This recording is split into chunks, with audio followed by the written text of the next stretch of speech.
Sex बहुत ज़रूरी चीज़ है। सेक्स के बिना प्रेम, सेक्स से तो प्रेम की ओर आदमी को ले जाता। सेक्स को परहेज करके आप प्रेम की तरफ जा ही नहीं सकते। वो उससे ज़्यादा आपके एज को लेके था। उस समय आपकी एज 52 रही थी और जूली की 22 रही थी। एक ऐसा कहा जाए तो बेटी और बाप का जो एज होता है उस एज का था।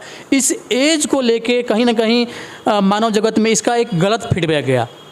तो आपको नहीं लगता है कि अगर कोई भी समाज इस चीज़ को सोच रहा है अपने दृष्टिकोण से तो कहीं ना कहीं समाज सही है सर? समाज का या अन्य लोगों का इसमें क्या जाता है, किसी के बाप का क्या लगता है। इफेक्टेड होगी जूली, इफेक्टेड होगा मैं, समाज का क्या जाता है इसमें। सर लेकिन रहना तो समाज में ही है ना। रहना तो समाज को रहना है। हम थोड़े समाज में रहते हैं। समाज में होकर भी समाज में रहने का क्या मतलब। समाज में रहने का जितने भी समाज के गलत नियम है उसको मान के चलिए। मैंने कभी नहीं माना जी। मैं जानता ही नहीं कि समाज कुछ होता है। मैं कुछ व्यक्तियों को जानता हूँ। कुछ व्यक्ति हैं जो मित्र हैं, समझदार हैं, हमारे अच्छे हैं। कुछ मित्र जो नासमझ हैं, हमारे दुश्मन हैं। तो ये कहा जाए कि सर प्यार उम्र के पड़ाव को नहीं देखता। तो वो इफेक्टेड होगा, वो बात नहीं होती। पूरे देश की ईर्ष्या भलक रह गई कि ये बेचारा जैसा तैसा बूढ़ा, न देखने में ठीक ठाक है, न और न वैसी धन संपत्ति है, न कोई विद्या है, इसको ये अपूर्व सुंदरी मिल कैसे गई। सर विद्या तो उसमें कहना नहीं है सर। वो मैं परिचित हूँ, आपके सारे जो भी आपने आर्टिकल लिखा है फेसबुक पे मैं उसको पढ़ते रहता हूँ। तो वो सर इस बात का चर्चा ये नहीं था कि आप को नॉलेज नहीं है, एजुकेशन नहीं है, आप विद्या के ग्रहण से वंचित हैं, ये चीज़ें नहीं थी। चीज़ें ये थी कि आप अपने बेटी के एज से कैसे प्रेम लीला रचा रहे थे। युवाओं के लिए आप क्या संदेश दे रहे हैं आज के युग में? युवाओं को सत्संगति करनी चाहिए। ऐसे लोगों के संगति में जाना चाहिए, ऐसे शिक्षकों के, ऐसे मित्रों के जो उनको सही राह दिखा सके। अब जैसे युवा प्यार करते हैं तो प्यार के बारे में कहा जाता है कंधा होता है। सर वो कहीं ना कहीं सेक्सुअली चीज़ों को वो अपने प्यार में इन्वॉल्व कर लेते हैं और जिस वजह से उन्हें समस्याएं होती है, इससे वो आगे नहीं बढ़ पाते हैं। सेक्स बहुत ज़रूरी चीज़ है।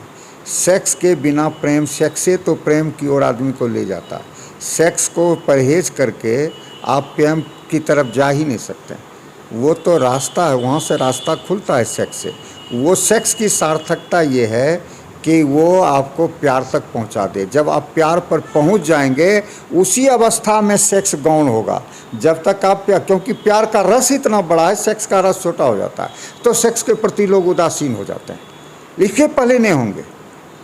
तो जो अब पहले ही सेक्स मार रहे हैं, प्यार तक वो जा ही नहीं पा रहा है। जहाँ तक जाने पर वो सेक्स गौण हो जाएगा, वहाँ तक जा ही नहीं पा रहा है। और पहले भी तो किसी सर बात हम अनमैरिड लड़के और लड़कियों की कर रहे हैं। मैरिड लड़की आजकल तो बहुत सारे साधन हैं। ये पिछले समय में क्या होता था, पिछले समय में होता था गर्भवती हो जाती थी। आजकल उसको दूर करने के बहुत सारे साधन हैं।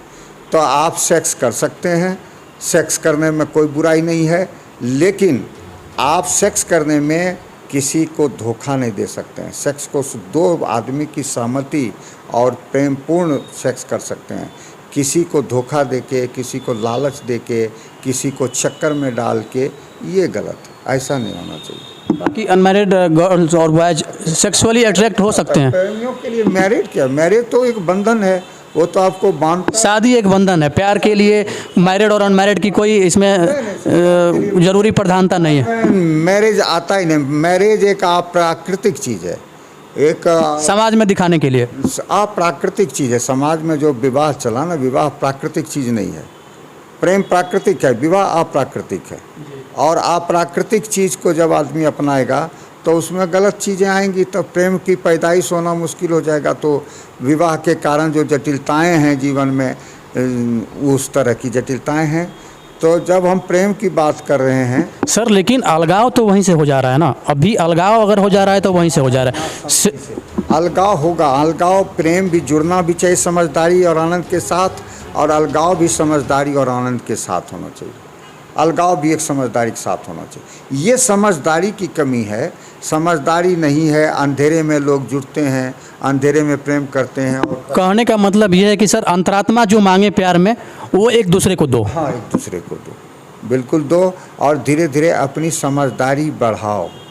अपने अंदर मैच्योरिटी लाओ। मैच्योरिटी लाओ, समझदारी बढ़ाओ, चीज़ों को समझो और चीज़ों, इसीलिए तो हमने कहा सत्संगति करो, वहाँ तुम्हें सही चीज़ मिलेगी, कुसंगति में गलत चीज़ मिलेगी तो वहाँ भटका होगा। सत्संगति करना ज़रूरी है, वहाँ सही रास्ता मिलता है। ऐसे लेकिन ये बहुत मुश्किल है सत्संगति।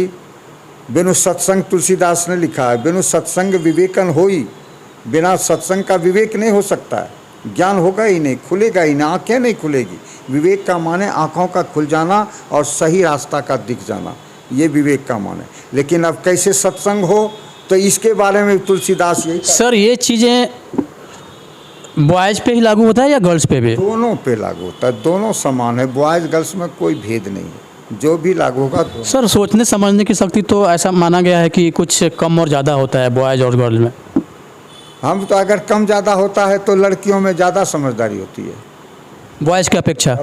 हाँ, तो उस 18 साल में जितनी होशियार लड़की हो जाती है वो लड़का उतना होशियार नहीं हो पाता है आम तौर पे। ये कोई नियम नहीं है, लेकिन मोटा मोटी देखा जाता है कि लड़की ज़्यादा समझदार होती है। सर आपको लव गुरु का एक टाइटल दिया गया, जनता ने दिया, अपने समाज ने दिया, तो आपको इस बात से कैसा महसूस होता है कि हम शायद युवाओं के लिए या आने वाले जनरेशन के लिए एक इंस्पिरेशन के तौर पे उभरे हैं, एक प्यार के मिसाल को हमने कायम किया है, हालांकि प्यार सक्सेस हुआ नहीं। अगर इसे अभी आप इसे सक्सेस मान रहे हैं कि अनसक्सेस मान रहे हैं? मेरा प्यार तो परम सफल है। प्यार सफल होने कसौटी क्या? प्यार सफल है सर। समझते हैं कि जिंदगी भर साथ रह गए तो सफल हो गया, और साथ नहीं रहे अलगाव हो गया तो विफल हो गया। मैं ये नहीं मानता। प्यार अभी भी सफल है। हाँ, चाहे भले जूली आपसे दूर हो, लेकिन प्यार सफल है। तो एक साधन है। प्यार तो उन दोनों से अलग चीज़ है। दो प्रेमी, एक प्रेमी है एक प्रेमिका, और एक दोनों के बीच में प्यार है। वो जो प्यार है वो तो हमारा बढ़ रहा है, उसका तो विस्तार हो रहा है, हमारा आनंद तो बढ़ रहा है। अंतरात्मा उस ओर जा रही है, अंतरात्मा और वो अनंत जाएगी। वही प्यार की सफलता। आपकी अंतरात्मा ऊपर उठी तो प्यार सफल है, आपकी अंतरात्मा बैठ गई तो प्यार विफल। अंतरात्मा ऊपर जाए और अनंत तक जाए, अनंत तक जाए, तब उसे प्यार सफल। तब प्यार सफल है। कि अलगाव हो गया, साथ साथ रह गए, ये सफल। अलगाव होने से प्यार की सफलता और असफलता कोई कसौटी नहीं है। पात्र है ना, पात्र, प्रेम हमेशा पात्र से बड़ा होता है। जो प्रेम हुआ, प्रेम ही ना ऊंचा उठाता है आदमी को। तो प्यार अगर ऊंचा उठाया आपको तो सफल हुआ। प्यार ने नहीं ऊंचा उठाया, आप नीचे गिर गए, स्तर आपका चला गया, तो आपका प्यार विफल हो गया। ये कसौटी है, और इस कसौटी पर लोगों की अलग कसौटी है, मेरी सब अलग कसौटी है।